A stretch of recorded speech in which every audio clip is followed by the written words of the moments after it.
Look at the blackboard. Sorry, whiteboard.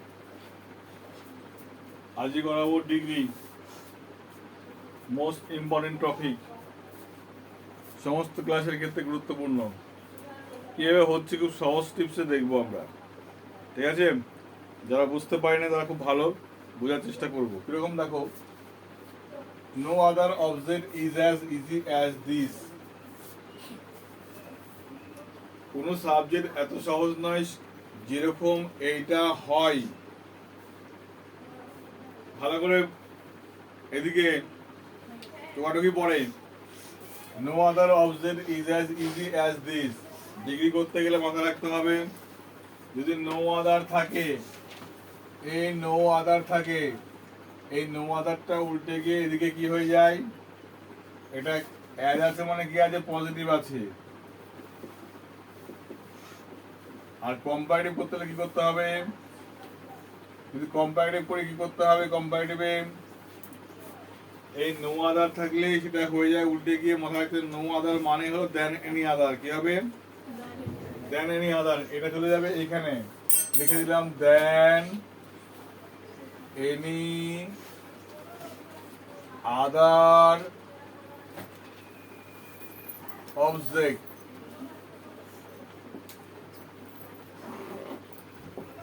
এইটুকু তো বুঝলাম।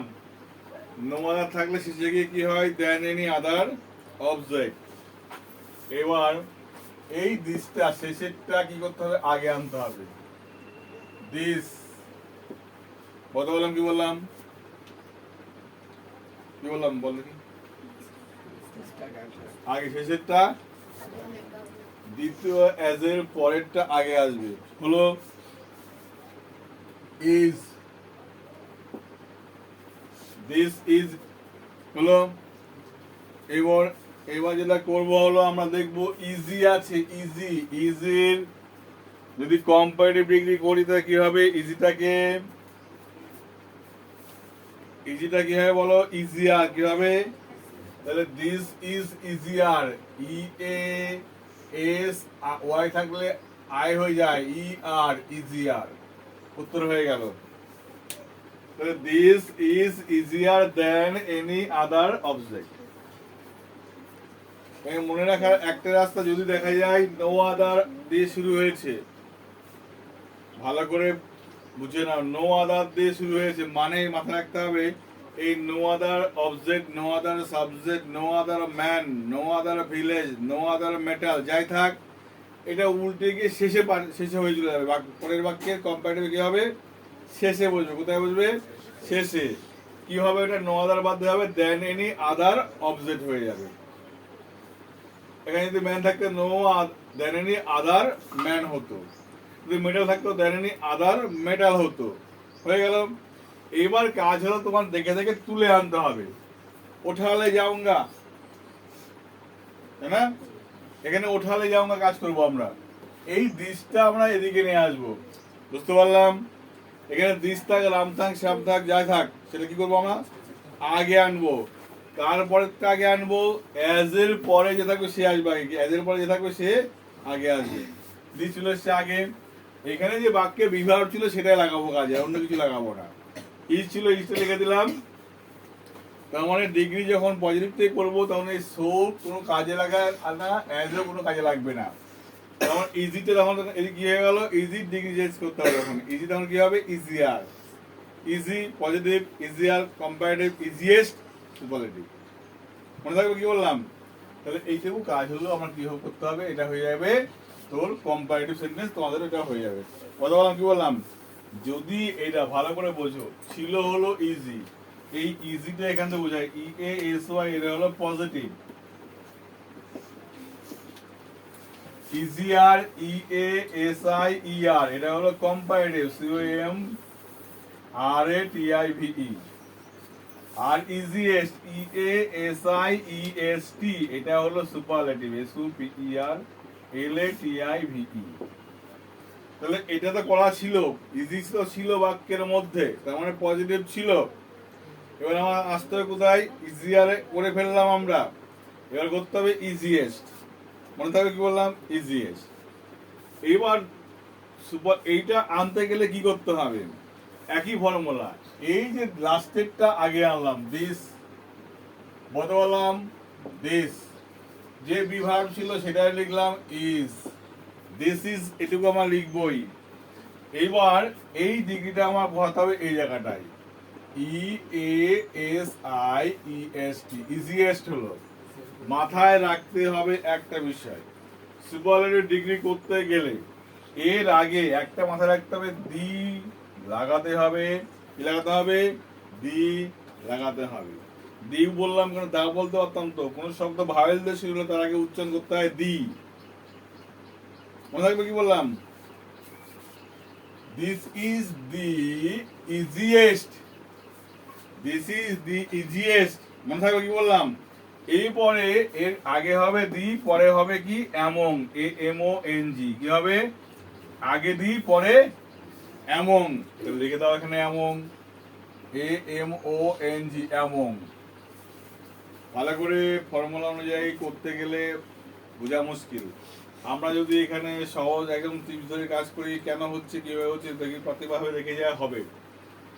ওই ফেসেটটা তো আমরা আগে আনবোই, হলো বিভাগ তাই আগে আনবো। আর মাথায় রাখতে হবে এই সুপারলেটিভ ডিগ্রি আগে সবসময় দা লিখতে হবে, দা না হলে কি হবে না, দেয়া লিখতে হবে। লিখলাম, দা তো বসে গেল, ইজিয়েস্ট হলো। এর আগে যদি দা লিখি পরে হবে কি হবে? এমন হবে, এমন লিখে দিলাম। এইবার এইখানে যা থাকবে, নো আদার থাকলে সুপারলেটিভ হয়ে যায় কি, এই যে এখানে তো অল দা। কি হয়? All the. নোয়া থাকলে সুপারলেটিভ কি হয়? All the. নোয়া থাকলে কম্পারেটিভ কি হয়? দেন এনি আদার হয়। ভালো করে এটা মুখস্থ করতে হবে ফর্মুলাটা। নো আদার থাকলে কম্পারেটিভ হয় দেন এনি আদার। নো আদার থাকলে সুপারলেটিভ হয় কি? All the. এবার অল দা এর সাবজেক্ট অবজেক্ট আছে না? অবজেক্ট মাথায় রাখবে। অল যেহেতু বলছি, মানে সব, সবের পরে তো এক বচন হওয়া উচিত, কখনোই না। অল বয়েজ হয় না, অল বয় হয়, কোনটা হয়? অল বয়েজ হয়, তাহলে বহু বচন এখানে অবজেক্ট এস লাগাতে হবে। মাথায় হয়ে গেল, কাজ কমপ্লিট। তাহলে কি হলো? This is the easiest among all the object.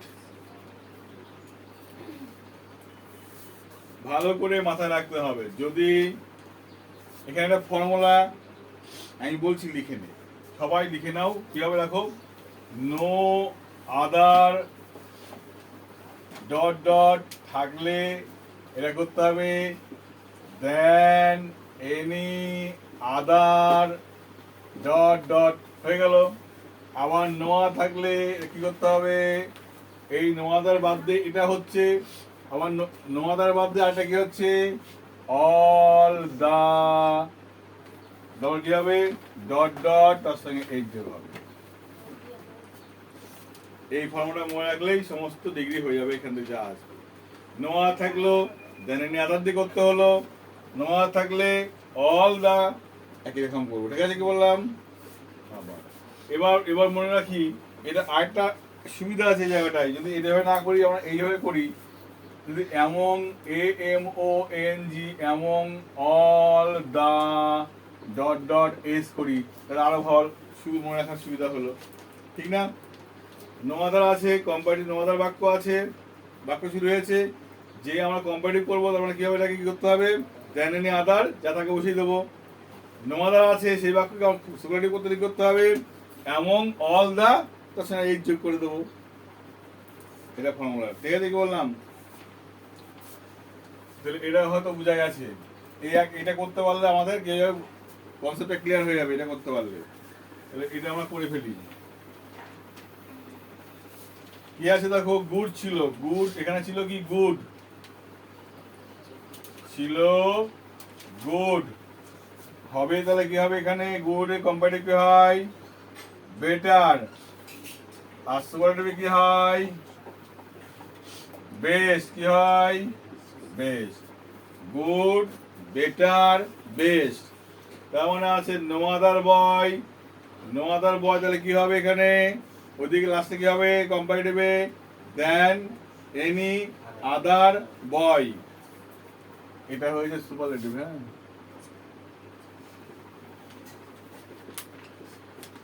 তাহলে আমার আছে এটা অ্যাজ আছে মানে দেখ এখানেও অ্যাজ এখানেও অ্যাজ মানে আর এটা আছে পজিটিভে আছে।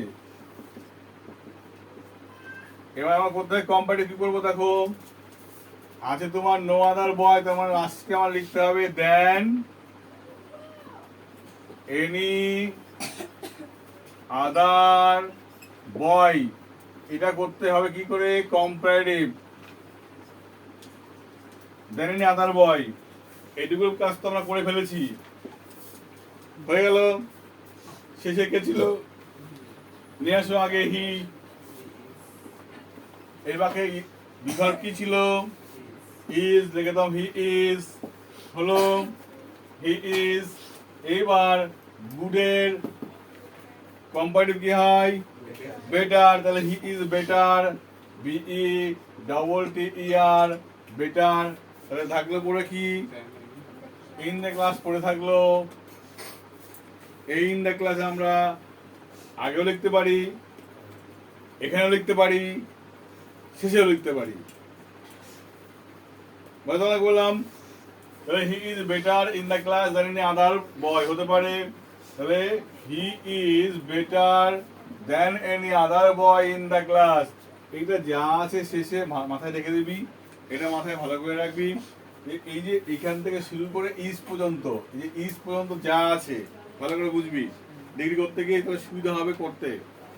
এইখান থেকে শুরু করে একদম ইজ বা বিভার পর্যন্ত যা আছে এটা আমরা কি করবো, লাস্টেই লিখে দেবো। তাহলে আমাদের চাপ কমে গেল, ঠিক কিনা, চাপ কমে গেল। তাহলে নো আদার বয়, এই ইন দা ক্লাস এটা আমার শেষে লিখে দিলে আমাদের কি হয়ে গেল, চাপ কমে গেল। এটা কম্পারেটিভ।